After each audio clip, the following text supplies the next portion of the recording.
Farms are often associated with tranquility, rolling fields, and the smell of fresh hay. But some farms are far from serene, hiding chilling stories of murder, mystery, and malevolent spirits. Let's take a journey into 4 of the most haunted farms in USA that are sure to send shivers down your spine. But before we start, I'd like to ask for your support by subscribing to the channel. Right now, only 30% of people watching our videos are subscribed, and your subscription will really help us keep creating more of these horror videos for you. Thank you so much for your support, and now sit back and relax and enjoy the video if you dare. The Death Knell Dairy, Wisconsin's forgotten farm of terror. In the 1930s, Death Knell Dairy was owned by the Grayson family, a hard-working yet eccentric group who were well known in their tiny rural community. Their prize-winning cows were the envy of the region, and their dairy products were rumored to be unusually rich and creamy, almost too perfect. But as the years passed, unsettling stories began to spread. Locals whispered that the Graysons were hiding something dark on their land, something evil. Farmers who visited their property reported hearing disembodied whispers from the fields and a peculiar, haunting bell that seemed to ring from nowhere. In the winter of 1942, the entire Grayson family vanished overnight. No signs of a struggle. No note. The farm was found eerily intact, with the livestock still in their pens. But the Graysons were gone, leaving behind a single bizarre clue: a brass bell hanging from the barn door, smeared with fresh blood. The locals believed this was no ordinary disappearance. Some claimed the family had been dragged into the earth by vengeful spirits. Others insisted they had struck a bargain with dark forces, and the tolling bell was their payment coming due. Over the decades, the land changed hands several times, but no one stayed long. Tragedy followed every new owner. Farmers reported their cows producing blood instead of milk. Entire herds were found dead, their eyes missing, their bodies grotesquely twisted. And always, that infernal bell would ring in the dead of night. In 1977, the farm was abandoned for good. The last owner, a man named Richard Tate, was found hanging from the bell rope in the barn. His suicide note read only one word: run. In recent years, the Death Knell Dairy has become a magnet for paranormal investigators and thrill seekers. Visitors report hearing the bell ringing despite no visible source. Shadowy figures moving between the trees and the overpowering stench of decay. Some even claim to have seen spectral cows, their hollow eyes glowing red in the darkness. Was the Grayson family cursed? Did they dabble in the occult to ensure their dairy's success, only to pay the ultimate price? Or is the Death Knell Dairy simply a tragic tale warped by decades of superstition? The Blood Harvest Homestead, Iowa, USA. The story begins in the 1930s during the Great Depression, a time when hope was scarce and survival often came at a steep cost. The property was owned by the Wilkes family, Eli and Margaret, a hard-working couple with 3 children. They had poured their sweat and tears into the farm, but the land was unforgiving, the crops failing year after year. Desperation soon turned into paranoia, and paranoia into madness. According to local legends, one bitter October evening, Eli Wilkes snapped. It's said that after weeks of sleepless nights and arguments with his wife, he claimed to have heard a voice in the fields, an ancient, otherworldly voice offering him a deal. "Feed the earth," it whispered, "and the earth will feed you." What happened next remains shrouded in mystery and folklore, but what's undeniable is that the Wilkes family was never seen alive again. When neighbors noticed the family's absence, they went to investigate. What they found inside the house chilled them to their very core. The dining room table was set for dinner, plates and cutlery perfectly arranged, but the chairs were empty. In the kitchen, a pot of stew simmered on the stove, untouched. And in the barn, they found them. The bodies of Margaret and the 3 children were hung from the rafters, their blood pooled beneath them. Eli was found nearby, slumped in the corner, clutching a sickle in one hand and a note in the other. The earth has been fed. The harvest will come. After the tragedy, the farm was abandoned, but the story doesn't end there.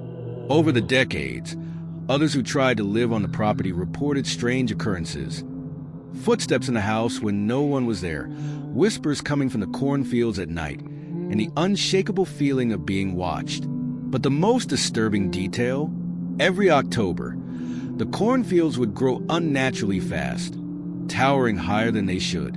And the corn was stained red, as if the land remembered the blood that had once been spilled. Today, the Blood Harvest homestead is a ruin. The locals avoid it, whispering warnings to curious thrill seekers and ghost hunters.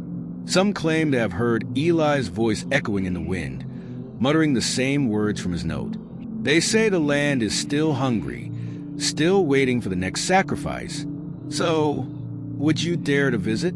Or would you risk becoming the next chapter in the Blood Harvest homestead's dark history? Remember, some places aren't haunted by ghosts, they're haunted by the land itself. The Screaming Orchards, Vermont's chilling secret. This haunting tale begins in the early 1800s with a man named Elias Wakefield.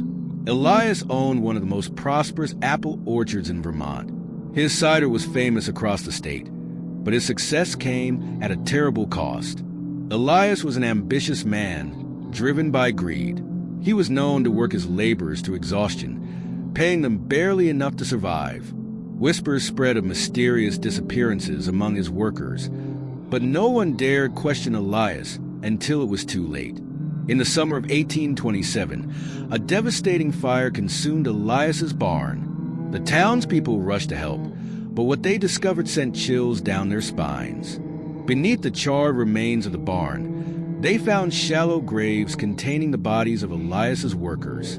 It said they were victims of his wrath, killed for defying him or trying to escape his cruelty. Consumed by rage, the townspeople took justice into their own hands. They hung Elias from one of his own apple trees, leaving his body to rot as a warning to others. But Elias didn't go quietly. Shortly after his death, strange things began happening in the orchard. Workers reported hearing screams late at night, screams that seemed to come from the very trees themselves. Apples grew misshapen, their skins streaked with dark, vein-like patterns. Those who ate them claimed to hear whispers and see shadowy figures lurking among the trees. We don't go near that place. Not after what happened to the Jenkins boy. He went missing there last fall. All they found was his jacket, tangled in the branches. The Screaming Orchards remain abandoned, a grim monument to Elias Wakefield's cruelty. Some say his ghost still roams the grounds, his screams echoing through the night. Others believe the orchard itself has become a living entity, feeding on the fear of those who dare to trespass. The Winchester Farm, Pennsylvania's forgotten terror. The Winchester Farm, an innocuous name for a place shrouded in darkness. It was here in the late 19th century that a string of horrifying events began to unfold, leaving behind a legacy of fear and unanswered questions. Join me as we unravel the haunting secrets of Pennsylvania's most disturbing property. The Winchester family purchased this property in 1878, a 200-acre plot of fertile land in southern Pennsylvania. The patriarch, Thomas Winchester, was a successful farmer, known for his charm and generosity. But beneath the surface of prosperity lurked a growing darkness. The trouble started in 1881 when Thomas Winchester's wife, Clara, suddenly vanished. No note, no sign of struggle, just gone. What's strange is that Thomas didn't alert the authorities right away. Instead, he claimed she had run off to live with relatives, but no one ever found her.